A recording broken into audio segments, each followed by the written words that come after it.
তুমি কেদের জন্য নামাজ ছাড়তেছো, কেদের জন্য আল্লাহ নাফরমানি করতেছো, যাদের জন্য নামাজ ছাড়তেছো, যাদের জন্য ইবাদত থেকে মারুম হইছো, হাসর ময়দানে তারাই তো তোমার চিনবে না। তুমি স্ত্রী সন্তানদের মায়া করতেছো, হাসর ময়দানে তারা তোমার পর হয়ে যাবে, তোমার রব আপন হয়ে যাবে। বড় আফসোস, এই দুনিয়ায় তাদের মায়া পড়া তোমার রবকে ভুলে গেছো। তোমার রব কোনো অবস্থায় তোমাকে ভুলে নাই। তুমি আল্লাহর থেকে গাফেল হইতে পারো, আল্লাহ তোমার থেকে গাফেল না।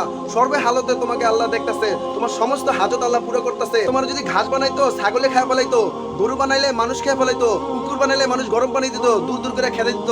আল্লাহর কাছে হাজারো শুকরিয়া জানাও, আল্লাহ তোমাকে মানুষ বানাইছে, শেষ নবীর উম্মত বানাইছে। তুমি তা না করে তুমি দুনিয়ার মায়া পড়া, দুনিয়ার প্রেম ভালোবাসা পড়া তোমার রবকে ভুলে গেছো। আরে দুনিয়া নারীর জন্য জীবন দিতেছো, এই জীবনের মালিক তুমি না, এই শরীরের মালিক তুমি না, তোমার দেহের মালিক আল্লাহ। এগুলো আল্লাহর কথা মতন চলতেছে, তুমি এগুলা পেয়ে আল্লাহকে ভুলে গেছো। তোমার রব সবতে আপন, তোমার রব তোমাকে এখনো পালতেছে, পরে গেলে পালবে, জান্নাতে পালবে, সর্ব হালতে তোমাকে আল্লাহ পালবে। আর দুনিয়ার মায়া পড়া তোমার রবকে ভুলে গেছে। দুনিয়া মরিচিকা ঘর, এই ঘরের মায়া পড়লে এই ঘর তোমাকে জাহান্নামে নিবে।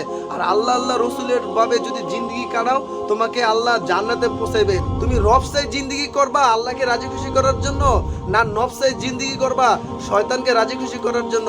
ডাইনে গেলে আল্লাহ আল্লাহ রসুলকে পাবা, বামে গেলে জাহান্নাম পাবা, আর জাহান্নামে কঠিন থেকে কঠিন আযাব নিবা। সম্পূর্ণ তোমার ইচ্ছা। আমার ভাই, তুমি আল্লাহমুখী হও, আল্লাহ দিকে ফিরে আসো।